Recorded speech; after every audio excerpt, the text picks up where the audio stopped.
Welcome, everyone, to our NCAA Social Series. I'm Andy Katz. On this edition of our show, I'll be joined by WAC Commissioner Brian Thornton and Stu Jackson. He is currently the Executive Associate Commissioner of the Big East, but next month in April, he will be the Commissioner of the WCC. I just want to get sort of a general sort of feel from both of you, and then we're going to dive into both of your career paths and where we are right now in college athletics. Brian, I want to start with you about just, this overall landscape of where we are and the challenges that you face as a conference commissioner. Thanks for having both of us, Andy. Before I get started, it's an honor to share this social series opportunity with Stu Jackson. He's been somebody that I've really looked up to from afar and for a long time. Ironically, we've known each other for a long time. Our families have crossed paths. I actually had, I think, maybe the very first Vancouver Grizzlies T-shirt ever made, because my stepmother and Stu's wife were college roommates. So we've known each other for a very long time. So it's an honor to be on here with him today. All right. Well, before you even answer my question, then, Stu, tell me about this relationship that the two of you, have shared. And when you hear something like that from someone who's younger, who is now in this same path, how does that make you feel? Well, it makes me feel good, but it just means I'm a lot older. With that being said, before I even met Brian, one thing I did always know that he was from good stock. I mean, his father and his stepmother are just wonderful people and dear friends of mine. So from the time he was a young man, he had a chance, and he's made the most of that chance. Obviously, one of the first times I actually met Brian, I counseled him. At least I'd like to think that I counseled him. And at the time, he wanted to coach Andy. And I really advised him against that.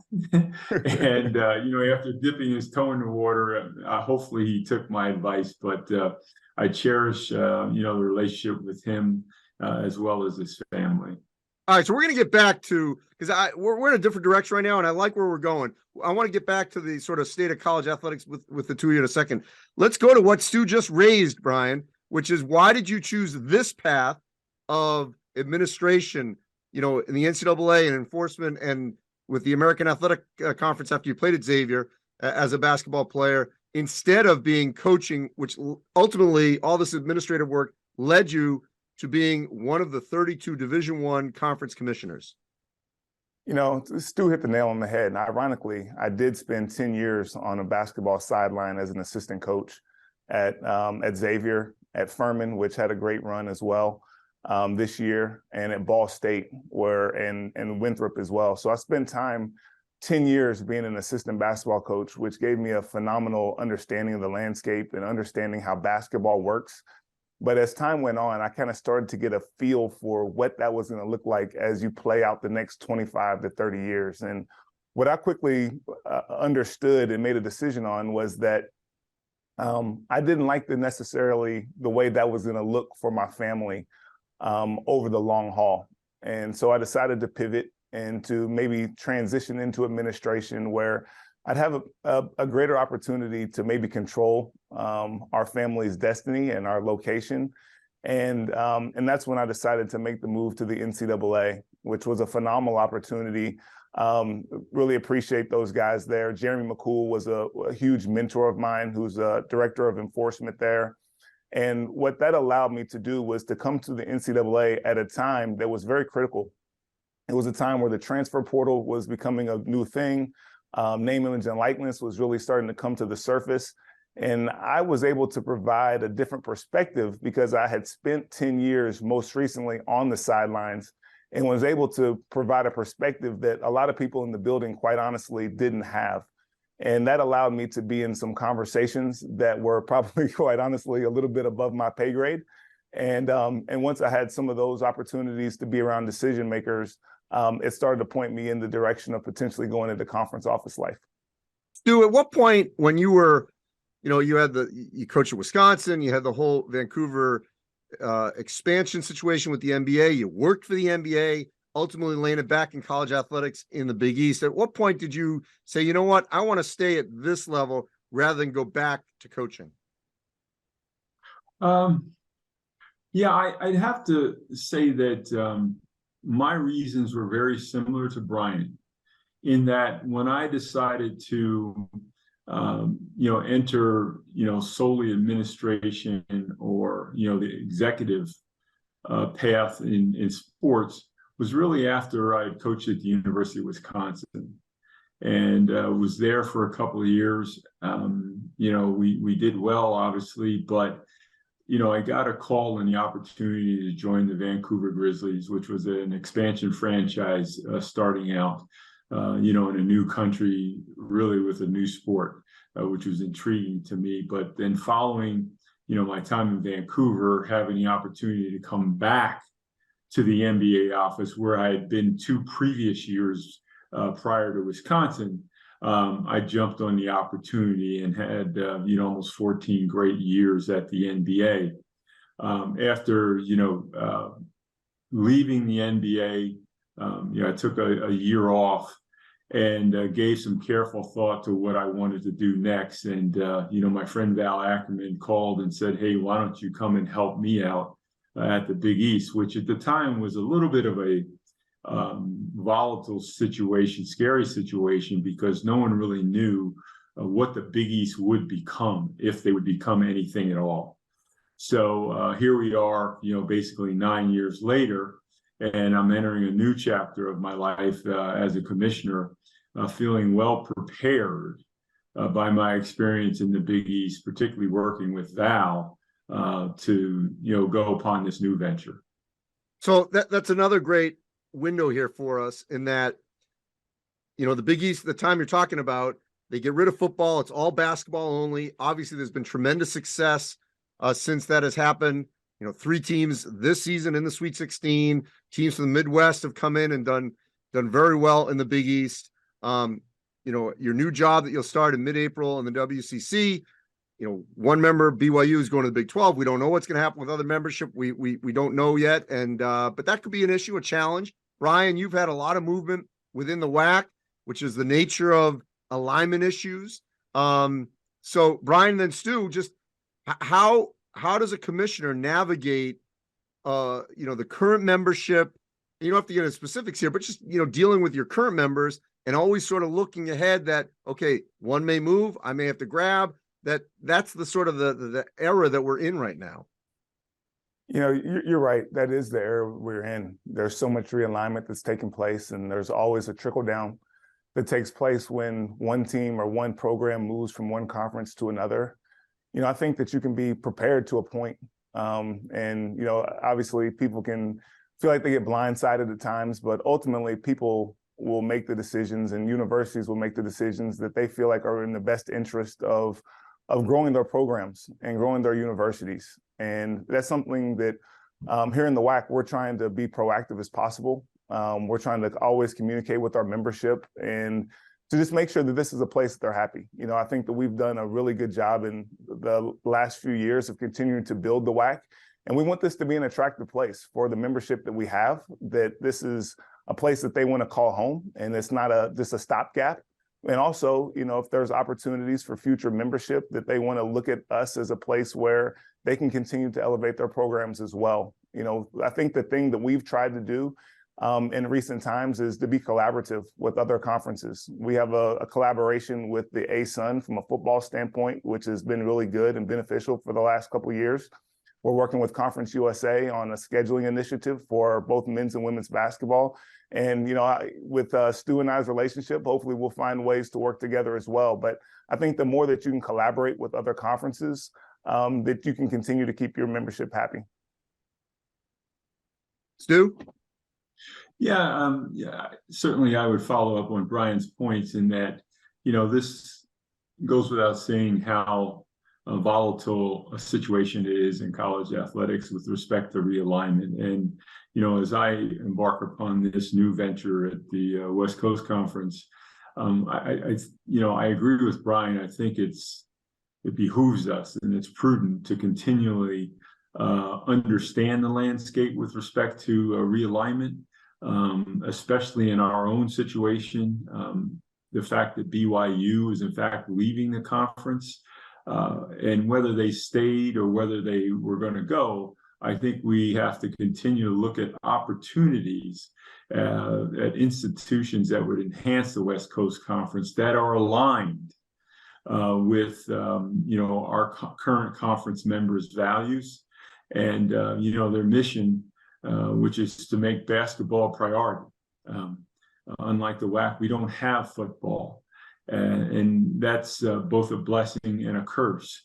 Obviously my experience at the Big East, it's been very much of a blessing in terms of just having basketball and being basketball centric, because that's really what you think about 24 hours a day and 7 days a week. So being able to add institutions that have that same mission is something that we will be, I would say, aggressive in trying to find like-minded institutions.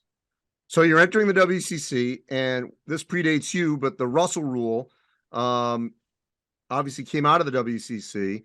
Bill Russell, the most famous alum player in WCC history, just passed away within the last year. Played, obviously, everyone knows, at USF, and a historic career. What does the Russell Rule mean to you, Stu, and your hope of it continuing? Well, I think it means something to me on two levels. Certainly personally, it's a rule that I think is of great value because it removes the obstacle of not having opportunity. And, when you're talking about diverse hiring, whether it be gender, race, or whatever, it's really the only thing that really stands in the way of good candidates is the opportunity, and at some level the Russell Rule provides that. Now, secondly, having the responsibility of actually making sure that our members are compliant with that rule also means something on behalf of the conference. I think it's a terrific rule. It's a rule that, quite frankly, many other conferences around the country, for one reason or the other, have not been able to get to that place. But all credit goes to Gloria Navarez and the member institutions in the WCC for implementing the rule. I mean, listen. There's probably a good chance that I benefited from the Russell Rule myself, and actually having this opportunity to engage with the search committee for the WCC, which ultimately, unfortunately for me, resulted in being named commissioner. Brian, along that path, we're making good progress. We're not all the way there. When you think about the 6 Western conferences, 2 now are led by African-American men, a third, Gloria Navarez, who used to be at WCC, now Mountain West Conference, a Hispanic woman. Clearly things are working in the right direction in terms of diverse hires. So that's half of the 6 Western Division I conferences led by people of color. What does that tell you, Brian, of where we are now and where we potentially could be going? I think it just goes to show that, like Stu said, it's about opportunity and, putting people in positions to lead and to excel. And, I think that it's an awesome thing nationally to see the amount of leadership, both at the institutional level, the university level, and also at the conference commissioner level, where you're starting to see more diversity there. And as Stu said, a lot of that comes from, quite honestly, the opportunity to even be in front of some of these search committees at every level. I think only a few years ago, there was, maybe 1 or 2 minority commissioners around the country. And now there's, 6 or 7. And that's a huge number in the grand scheme of things from where maybe we were, 5 or 10 years ago. So I think that we're all grateful that are in these roles. And, it's our job and our responsibility to be caretakers, to be examples, to work hard and to try to be successful and provide the next opportunities for those coming up behind us. Stu, conference commissioners obviously have a lot of power. Certainly those that have high profile football, but it's different. Obviously, the NCAA president level, you've got the board that you have to report to. And I know both of you report to your presidents, but there is an enforcement power that you can have, similar to what you had at the NBA. How do you manage that? And I know you were not the commissioner of the Big East, but obviously you were part of decision making there, and now you're going to be at the top of the food chain, for lack of a better term, in the WCC. How do you manage knowing that the decisions can rest with you in this position? And Brian, maybe dovetail on the backside of that of decisions that you have to make. No, it's interesting, Andy. I wouldn't refer to it necessarily as power per se, but more of having representation. In other words, I think, being a commissioner, you have two really distinct possibilities. And one is reporting to and reporting up, as you mentioned, to your presidents and your board. But as importantly, making sure that you represent with some level of integrity, the suggestions, the feedback, the plans, the strategy of all of those that report to those presidents. And that can be the SWAs, the athletic directors, the coaches, the student athletes. And because of that, it's not necessarily power, but a huge responsibility of which you are the cog in the wheel. And, if you approach it from that mindset, I think, the times that you actually need to, quote unquote, which you implied, lay down the laws with respect to competition, that's the easy part, because they're usually bright line rules, administrations, and policy. What becomes interesting and the most fun is how do you manage both groups, be it the presidents and those that report to them as a steward, as a commissioner. Yeah, I can certainly jump in on that as well. While I was a power forward at Xavier, when you're a commissioner, you're like a point guard. You have to be a facilitator, and you have to be able to distribute information to those who need it, and to work with all of your constituents, as Stu said. I think that the way I've approached it is that my job is to work with the athletic directors, SWAs, and work for the presidents and work for the student athletes. Because ultimately, I think with all that is taking place in college athletics these days, all the money that's involved, realignment, all the things that we've talked about so far today, it's easy sometimes for us all to lose sight of exactly why we're doing this. And we're doing this for the student athlete experience, and to try to make their experience a memorable one, and to prepare them best for life beyond being on a basketball court or a football field or on the soccer field. So how can we best position them? And I love what Stu said about being kind of the cog in the wheel. That's where we are. And there's certainly hard decisions that have to be made. We have a sounding board. We all have a board of directors that we work with, and it's our job to give them information and to help them make the best decisions for the athletic representation of their institutions. And conferences are built in different ways, and there's different motivations that different schools have, and your job is to be that facilitator, that point guard, and to make sure that you're always putting the best interests of the conference at large at the top. All right, before we wrap up, I'm going to put a bow on this, come back to my original question, which is, I want to hear from both of you. Start with you, Stu, and Brian, you can have the last word. Here in the first quarter basketball term here of 2023, Stu, what is the most pressing issue in Division I college athletics that conference commissioners will be facing? For me, the lever that will dictate the future of college athletics is dependent on name, image, and likeness. And we all know about the volatile environment that we're in right now that doesn't seem to appear to be settling in any time soon.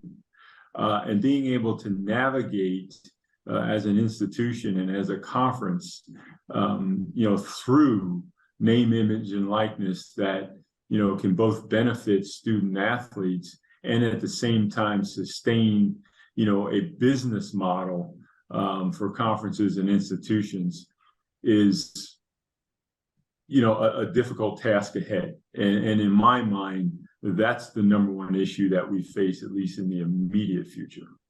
Yeah, I think it's hard to really get past that. The name, image, and likeness piece is a huge one, and it's really how it relates to everything within the space, how that affects transfers, how it affects the integrity of recruiting. Quite honestly, I spent 10 years coaching, and I know Stu coached as well. Like, I couldn't imagine being a coach right now.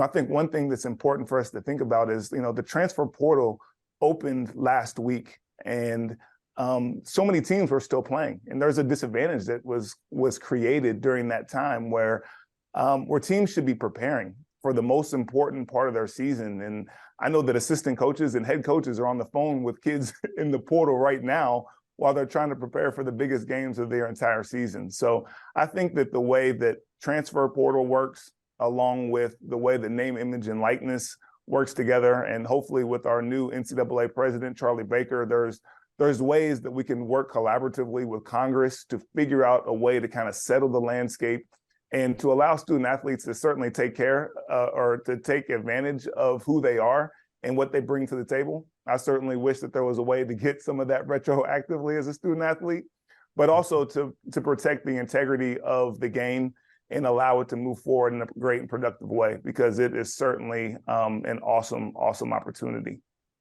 Well, I'll tell you, both conferences are in great hands with the two of you now and going forward. I really appreciate your time, Brian Thornton, current WAC commissioner, and Stu Jackson, the upcoming pending WCC commissioner, will take the job full-time here next month.